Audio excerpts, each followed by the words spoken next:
সবাইকে জয় যিশু। সবার কাছে আরো একটি বার, আরো একটি দিন, নতুন বিষয় নিয়ে আমরা উৎসাহিত হতে চাই। কেন কি আমাদের জীবনে বিভিন্ন রকমের সমস্যা তৈরি হয়, কি বিশ্বাসী কি অবিশ্বাসীর জীবনে।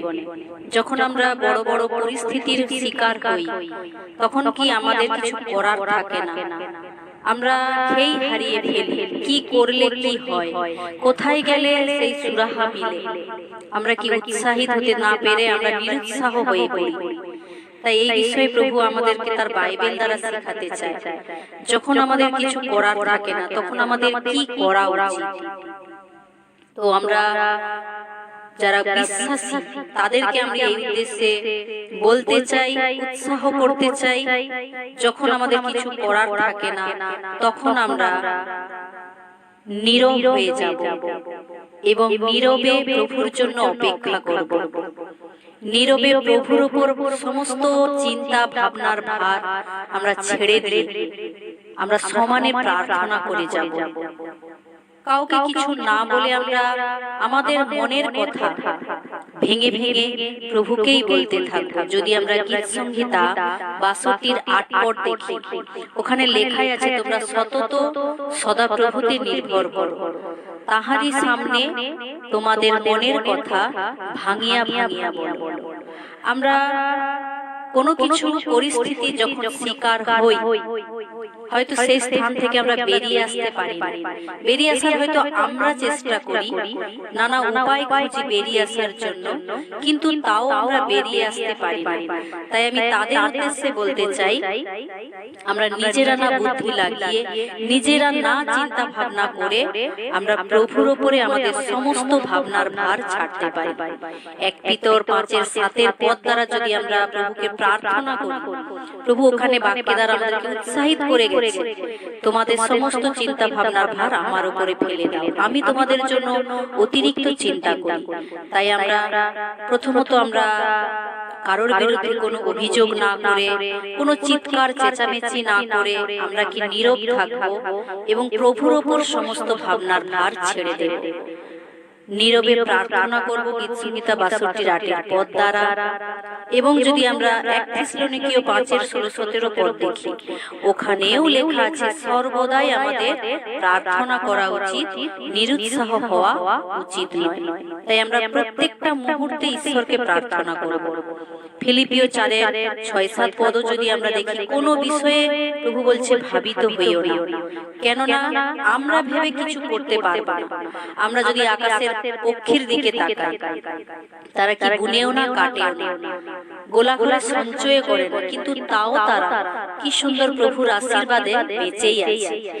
আমরা মানুষ কি করি, আমরা একটুতেই বুদ্ধি লাগিয়ে ফেলি, আমরা নিরুৎসাহ হয়ে পড়ি। আমরা বুদ্ধি লাগিয়ে আমরা কিছু করতে পারবো কি? আমরা কোনো কিছুই করতে পারবো না। বরং ভেবে ভেবে আমাদের শরীর খারাপ হয়, আমাদের চুল পড়ে যায়, দাঁত পড়ে যায়, কি করাতে? ভাবার কারণে। তাই প্রভু তার বাক্যে বলে, কোনো বিষয়ে ভাবিত হইও না, সর্ব বিষয়ে প্রার্থনা ও বিনতি সহকারে সদা প্রভুকে তোমাদের মনের কথা ভেঙে ভেঙে বলো। নিজ বিবেচনায় যেন আমরা নির্ভর না করি, সর্বদাই প্রার্থনা করি। যখন আমরা কোথায় আছে, প্রভু আপনি আমার আর্তনাদ শুনুন, আপনি আমার প্রার্থনায় কর্ণপাত করুন, আমাকে বিনাশের গর্ত থেকে তুলে ধরুন, টেনে তুলুন। আর প্রভু আমাদের প্রভু দয়ালু ঈশ্বর, উনি পুরো পৃথিবীর মানুষের জন্য নিজের জীবন দিয়েছেন। উনি হাসতে হাসতে শুলি চড়ে গেছে। তাই ওনার সামনে যখন আমরা হাঁটু ভাঙি, ক্রন্দন করি, উপবাসে আসি, প্রভু নিশ্চয়ই আমাদেরকে টেনে তুলেন বিনাশের গর্ত থেকে। যদি আমরা গীত সংহিতা ৮৬-১ পদ দ্বারা বা প্রভুর কাছে প্রার্থনা করি, ৮৬-১ পদ থেকে, প্রভু আমি দুঃখী দরিদ্র, আমি সাধু তোমার প্রিয় পাত্র, প্রভু আপনি আমাকে রক্ষা করুন, আমার এই ক্রন্দনে আপনি কর্ণপাত করুন, কেননা আমি দুঃখী ও দরিদ্র। আপনি পারেন, আমি যে বিনাশের গর্তে আজকে পড়ে আছি, যে সমস্যার মধ্যে পড়ে আছি, আমরা মানুষ, আমরা কিছুই করতে পারি না প্রভু, যদি আপনার না আশীর্বাদ আসে। এইভাবে যখন আমরা প্রার্থনা করব প্রভু নিশ্চয়ই উনি দয়ালু পরমেশ্বর, কেন ওনার বাক্য তাও বলে সংহিতা 49:15 সংকটে তোমরা আমাকে ডাকিও, আমি তোমাদিগকে উদ্ধার করিব। তাই আমরা নিরুৎসাহ না হয়ে প্রভুর উপরে যেন ভাবনার ভার কিছু সময়ের জন্য হলেও আমরা ছেড়ে দিয়ে প্রার্থনা করব। আমরা নীরব হয়ে প্রভুর কাছে ক্রন্দন করব।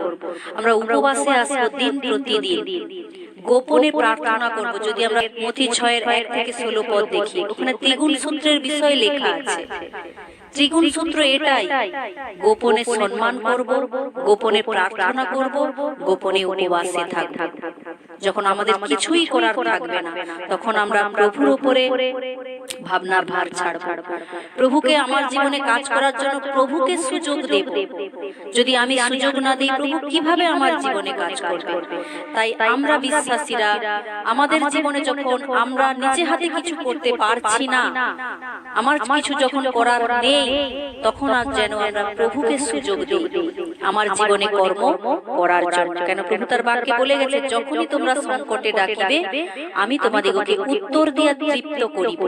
তাই আমরা কিছু সময়ের জন্য হলেও 1 করন্থীয় 15:18 পদ দ্বারা আমরা সুস্থির হব, নিশ্চল থাকব এবং প্রভুর কার্যে উপচিয়া পড়ব। প্রভু বাক্যে কথা দিয়েছেন, তোমাদের পরিশ্রম উনি বৃথা যেতে দেবেন না। যদি আমরা এই পদগুলো দ্বারা পুনরায় প্রভুর কাছে প্রার্থনা করি, 1 নম্বর আমরা নীরব থেকে প্রভুর কাছে প্রার্থনা করব, আমাদের সমস্ত চিন্তা ভাবনার ভার প্রভুর ওপর ফেলে দেব। 3 নম্বর আমরা উপবাসে থাকব, গোপনে প্রার্থনা করব, গোপনে সম্মান করব, নিজের বুদ্ধি দ্বারা আমরা চলবো না। প্রভুর কাছে দিন প্রতিদিন আমরা প্রার্থনায় রত থাকব এবং আমরা বাক্যে নিজে, প্রভু যে আমাদের জন্য বাইবেল রেখে গেছে, সেই বাইবেলও আমরা দিন প্রতিদিন পাঠ করতে থাকবো। বাক্যকে যেন আমরা আমার জীবনে কর্ম হচ্ছে না বলে আমি কিছু প্রভুকে প্রার্থনা করেছি, প্রভু তো উত্তর দিচ্ছে না, আমরা যেন এরকম করে নিরুৎসাহ না হয়ে পড়ি। তুমি বাক্যের প্রতি ধ্যান দাও, তুমি প্রভুর প্রতি ধ্যান দাও, তুমি প্রভুর উপরে তোমার সমস্ত ভাবনার ভার ছেড়ে দাও। প্রভু কথা দিয়েছেন, উনি তোমাকে সংকটে বিপদে রক্ষা করবেন। তাই আমরা প্রত্যেক বিশ্বাসী সুস্থির হয়ে, নিশ্চল হয়ে প্রভুর কর্মে উপচিয়া পড়ব, তবেই উনি বলেছেন তোমাদের পরিশ্রম বৃথা যাবে না। তো এই বিষয় দ্বারা প্রভু তো এতটাই শেখালো। সবাইকে জয় যিশু।